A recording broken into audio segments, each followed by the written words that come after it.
Welcome to CUTV News Radio, where our hosts Doug Llewellyn and Jim Masters talk to today's top thinkers from all around the world to bring you information, inspiration, and thought-provoking ideas that you can put to use in your personal or professional life right now. Covering a broad range of topics, we dig deep to discover what makes today's top thinkers tick. CUTV News Radio. It's the show where ideas matter. And now, here's today's host, Jim Masters. We thank you very much for joining us here live on CUTV News Radio. This is your host, Jim Masters. It's 1 p.m. Eastern here at the Broadcast Center, and it is Friday, March 15th, 2019. We hope you're having a wonderful day and a great weekend ahead. Very special guest joining us, who is an energy medicine professional. Her name is Kelly McDowell. She is in a beautiful part of the United States, Bella Vista, Arkansas. She's a pioneer and expert in the energy field therapy, and she has developed a unique psycho-emotional mode of the soul energy centers, the chakras, and she has discovered that unhealthy dualistic thinking can be precisely found in a person by determining which soul energy centers of the person do not open and function together at the same time. It's really important that they do. She says this discovery has the potential to advance mind-body medicine, energy medicine, health psychology, faith healing, unity consciousness, and theology. Now, energy field science, we'll define it a little bit more, but really it is the study of the human energy field, commonly known as the aura, and we all have it. Energy field science is the science of the soul, according to Kelly. It merges science and spirituality and medicine. It's like the perfect blend.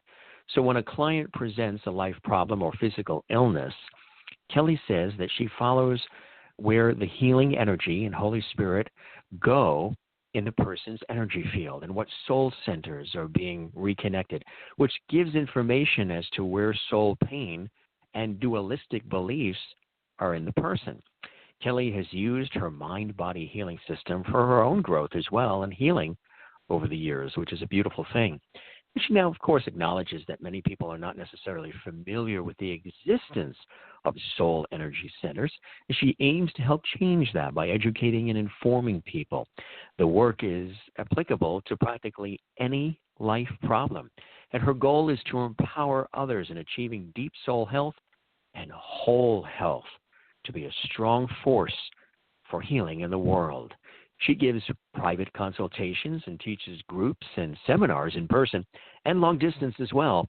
And she's writing a book on her mind-body healing system and healing experiences. And she invites research projects and collaborations. She is full in this work, and it's a real reflection of who she is, and she's an expert at it, and she's also a very empathetic and compassionate person as well. It's my pleasure to welcome to CUTV News Radio Live for the first time, and hopefully not the last. Hopefully we chat some more with her, our very special guest, Kelly McDowell. Kelly, thank you very much for joining us here live on CUTV News Radio. It's a real pleasure having you with us, and I look forward to our 30-minute conversation together here on the show and learning more about your work. Thanks for joining us. Thank you. My pleasure also. Good to be with you. Oh, we welcome you, and it is our pleasure.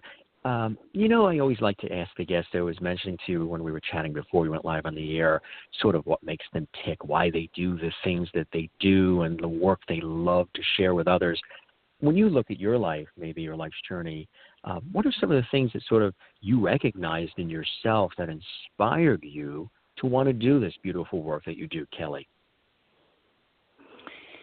Well, I was always very sensitive emotionally growing up, which serves me very well now, and I was always very drawn to service work. I wanted to be a doctor, a nun, a minister, a psychologist, all wrapped into one, but somehow none of those were quite right. And it turns out my energy field work now is a combination of all of those. Took me quite a while to find it, though. After college, I was immediately drawn to spiritual things and holistic health, and wanted to draw closer to God and go as far on my spiritual path as I could. I started reading about unity and duality work. Late 80s, I found Barbara Brennan's energy field work, healing through the human energy field. Her 4-year school was what I did. She is a former NASA physicist and sees the energy field in great detail, and her model of the energy field is the most sophisticated one that I know of. And later, not too much later, I found Pathwork Spiritual Psychology, did formal trainings in both of those, and progressed on my own personal path and seeing clients. And then about 10 years ago, I did happen upon my mind-body discovery and realized I had my own work to teach. Isn't that magic when that happens? I mean, when you realize it and it's like that aha moment, it's a beautiful thing when you realize that, don't you? Well, I certainly felt like a lot of things had come together, but it was a long haul to get to that point. Right. It takes that, it's a journey. This is what I've been prepared for. Right, and a learning experience and things you had to go through and survive and learn from and experience all aspects of it to make it a full circle thing, which makes you so suited perfectly for the kind of work that you do, because you've already got a compassionate heart and soul, and you use it well. For the audience listening who may be hearing us talk about things like energy medicine and what that actually is and maybe how it can help somebody, how do you sort of, and I know it could be, we could spend an hour on just defining it and how wonderful it is, but maybe briefly for the audience's edification, how do you define what energy medicine actually is and some of the ways it can actually help someone? Well, energy medicine is any mode of therapy that works with energy flow and energy frequency, so that would include acupuncture and reflexology and healing touch like I do, and homeopathy, emotional work, etc. And specifically in my world with energy healing, that is transmitting energy frequency through the hands. And also my work involves, as we said, the energy centers. I call them soul centers. Mm-hmm. And these are just pivotal to assessing our whole health and improving it. Yeah. So for those who don't know, they're actual energy vortexes along the spine and head that in health bring life force and life energy into our energy systems and bodies. So they're extremely important. They relate to 12 major aspects of the soul and psyche. They are, I think, 12 parts of our souls directly, and they show how open we are to experiencing, receiving positive experiences in life, getting real needs met. So, like in my system, I have, as you said, my own model I've developed there. The positive experiences I'm talking about that make us happy are how open our souls are to having safety, support, vitality, receiving and giving pleasure in life, being connected to our spirit, to the best of us, and giving that in the world, receiving love and connection and nourishment and wisdom, and being connected to divine love. So if a center is open, it means you have positive, healthy beliefs in that area, and you're open to it. And if not, the center closes and life energy can't flow in well to the body. And and then it can affect your physical health. So the state of our soul centers really governs what happens in our lives and how we feel. So that's how the energy field is all tied up together with our mind, body, spirit health. It's the fundamental way that mind, body, and spirit are connected through the energy field, right? Exactly. Yeah. So how do you get? It's really fascinating. How do you get information about yourself or someone else through the actual energy centers? I focus on the soul center or part of the body related to the person's issue, whether it's a physical or other one. And I have gifts in, as you said, empathically. I kinesthetically and emotionally feel. So I feel the quality of the person's soul there. And really, I feel like almost anyone can do this. It just takes practice. Feel the quality of the energy there, and I'm feeling for disturbances. I know what each soul center relates to psychologically and what health there should feel like, and I have silent conversations with that part of the person's soul.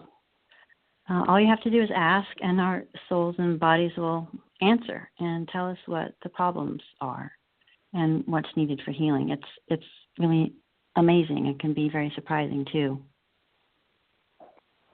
You know, it is amazing when you realize this about yourself, too. It just puts a whole new light on things. I mean, of course, some people may be skeptical of energy medicine, and I think it's just maybe a lack of understanding or knowledge. When somebody is, how do you work with that to really express to them the benefits of it when they're just not sure about what it is and skeptical here and there? Well, about the energy centers, I just say that it's easy to confirm the existence of them yourself. For example, you can just get a necklace with a small pendant on it and put it a couple of inches above where an energy center is supposed to be on your body. And the pendant will start moving and will show you the current pattern of the energy vortex there. So it's not hard. And another thing that you can do is that you can pass your hand across your body, again, where the energy centers are supposed to be, and you can feel a density there, subtle density, but detectable where the energy centers are. That's fascinating, yeah. And again, it's all right there before our eyes. It's just a matter of having an expert like you guide them and be the conduit, the facilitator. I understand you apply a lot of what we're talking about to your own life, and that you had a recent health crisis yourself. Yes, that's right. And before I talk about that, I think I should explain a little bit more about the dualistic thinking and dualistic beliefs, so it will make sense when I share my personal example. I like that. Yeah, that makes sense. I like that, yeah. So dualistic thinking is limited thinking that is either-or thinking, meaning there's a belief that either I can have this positive life experience and open this soul center, or I can have this other one, but not at the same time. And that kind of thinking creates problems for us. And as I said before, I think I said that it closes our soul centers. So this thinking comes from having actually experienced a painful time in our life where the two positive life experiences and real needs were not experienced at the same time. And the psyche wasn't strong enough at that time in that area to say, well, okay, I can't have both of these things right now, but I realize this is just temporary, and in general, these two things can go together, and I can have them at the same time. And if you think like that, then you're keeping both of those soul centers open. But instead, with dualistic thinking, the temporary experience was interpreted as, okay, well, this is just definitive. I cannot have these two things together in life. So, for example, someone can have a belief that I can either be who I really am, that opens the solar plexus center, or I can have love, one or the other, but not both. And that inner conflict creates problems and difficult emotions and fears and life patterns that keep repeating. And because of the soul centers involved, that can result in anxiety and digestive problems, heart problems, etc. So, so far, is that making sense? Oh, absolutely does. Yes, absolutely does. Okay. So, yeah, and then that leads us to your own experience that you've had, which we in advance appreciate your sharing with our audience, because there might be somebody or several people who are going through something right now listening to us, and they don't know where to turn or what to do next. Yes. Well, 2 months ago, I was diagnosed with stage 1 breast cancer. And that was a major shock to me because I've been very healthy my whole life and into exercise and nutrition, and I have been doing all this soul work and energy healing for a long time. Yeah. So the day after I found out, I went to that part of my chest and I felt the emotions there, like I do with clients, and I immediately felt intense pain. And when I explored it, it felt like it was about losing my dad when I was 3, when my parents divorced. I still saw him after that, but not as much. And then over the years, I have certainly recognized that a similar pattern kept repeating in my life with men, that there would be love between us, but somehow in every relationship there was also distance, either physical or emotional. Yeah. And I tried many times to heal that, but I could feel that I wasn't quite getting to the core of it. Fully. And, they say, I've interviewed a lot of experts about unresolved issues that go back to childhood and sometimes it could be abuse, it could be loss, it could be a lot of things that fester and build up to either overreactionary emotional reactions to things, not being able to deal with things, or physical illnesses. And I've interviewed a lot of experts in the field of oncology and cancer research, and a lot of them keep saying the same thing, that, of course, what we do to ourselves as far as eating and smoking and blah, blah, blah, and genetics, family history. However, they still, a lot of them point to the number one cause of cancers, period, stress, unresolved stress that the body is under, which when you said when you went to your chest and there was pain and you felt physical as well as inner, the buildup of years worth of holding this in and dealing with this, it's almost like a trigger sometimes for these types of illnesses. Have you heard this before? Probably, you probably have. Sure, yes. I mean, I think stress is often used as the general catch-all phrase for the traumas that we experience. I mean, we all do experience pain and trauma. And the body reacts. I've also heard different sources, spiritual sources, energy medicine sources, and even some doctors talk about cancer as being profound separation from God and love somehow. And that is what I found in my case also. So what happened with me was when I did talk to that part of my soul and my body and asked for divine healing, and I followed the energy clues, first I focused on my heart center because it's related to the breast, and the healing energy that came kept leading me to the crown center at the top of my head, which does have to do with your relationship with God. And I did finally get the piece that I was missing was that this was a God issue for me. And it reminded me that when I was young, I felt inside, I might not have had the exact words, but I felt that because my dad wasn't around, God must not want me to have my dad.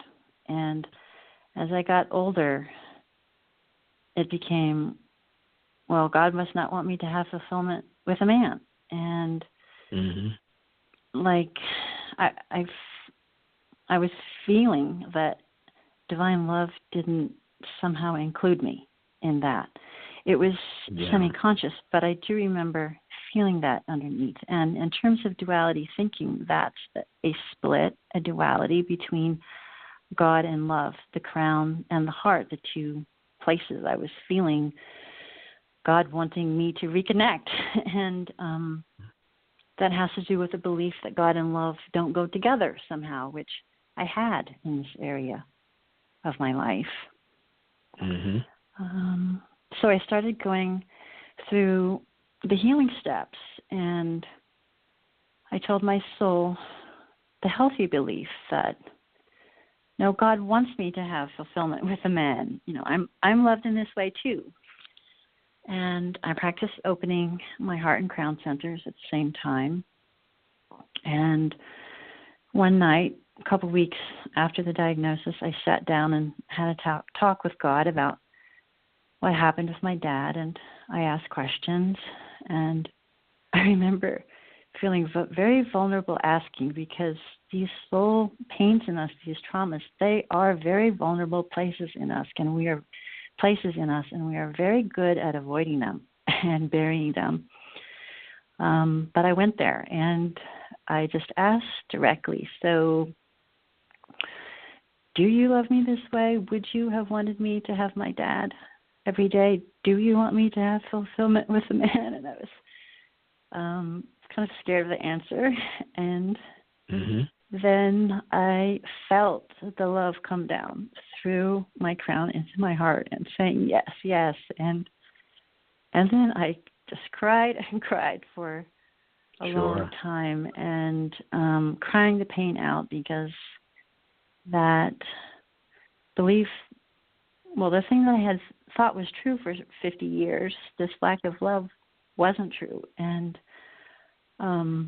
that really changed me on the inside. Now when I go ahead. A lack of love for yourself in the mix? I don't think that was a major component for me directly. I think it's an indirect one, because somehow I wasn't quite allowing divine love to fully be a possibility for me in that area. But for me, I think it was more a soul confusion. I didn't, from that early time, I was confused about, okay, well, I guess God doesn't love me because of this, Yeah, exactly. So for you, this has been an emotional release, and that is crucial to experiencing deep healing, isn't it? Very, very, very, yes. So we pretty much already talked about how that it's emotional pain from the past, and the soul.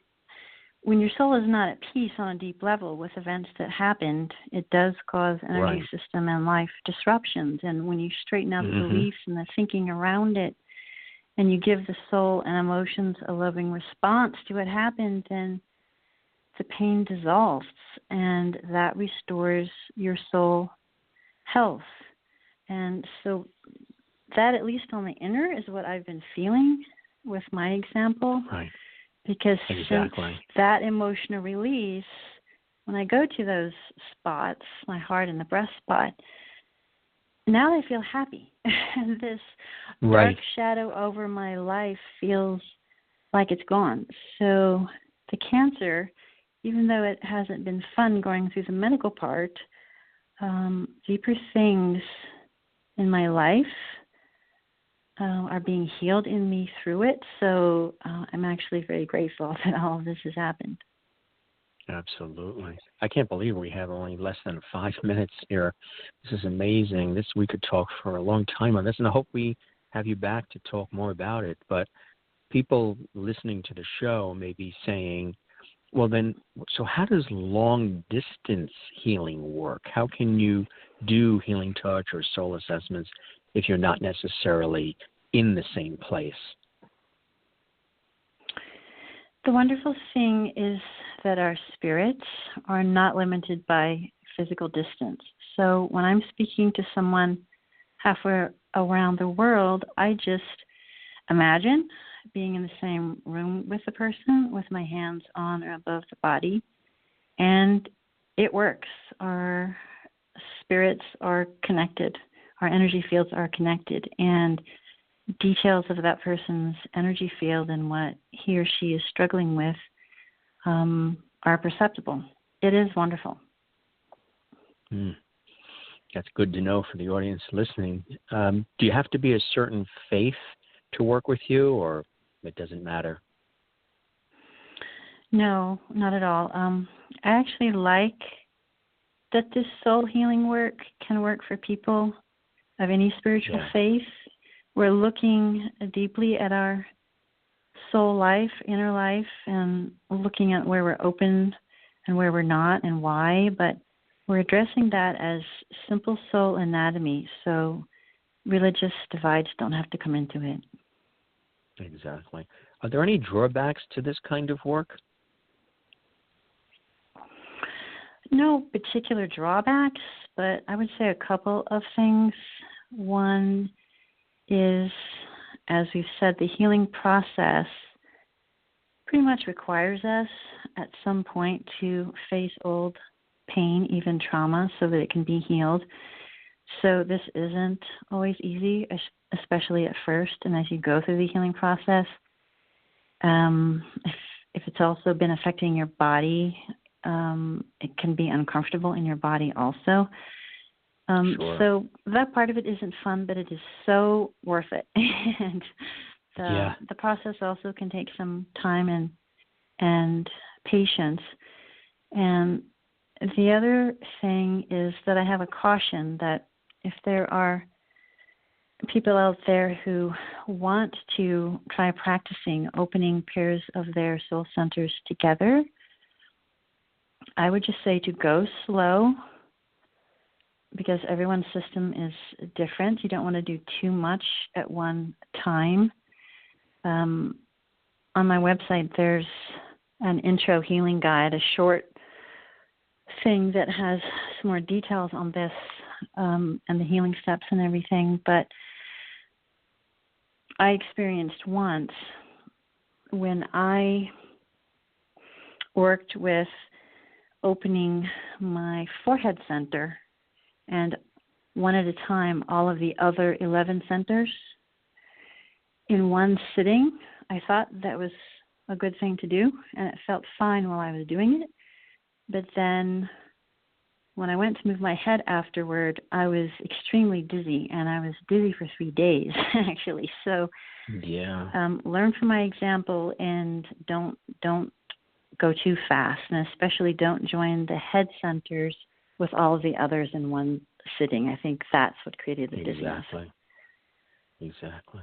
It's amazing work that you do, and again, you're so skilled at it, but what I think really stands out, makes you unique, is you speak from experience and walk the walk, talk the talk. The work that you do comes from your expertise, your knowledge, being a pioneer, an expert in energy field therapy, but also and you developed that unique psycho-emotional model of the soul energy centers, and discovered what we've been talking about, that unhealthy dualistic thinking can be precisely found in a person by determining which soul energy centers of the person do not open and function together at the same time.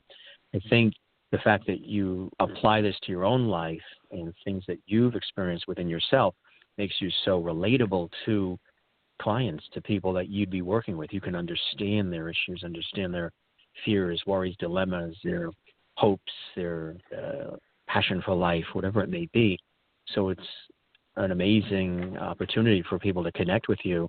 They can go to your website, Kelly, Kelly, Aurora, that's AURORA.com. If you'd like to learn more about our expert, Kelly McDowell, you can go to kellyaurora.com. Wonderful website, great place to begin, to connect with her wherever you happen to be listening from.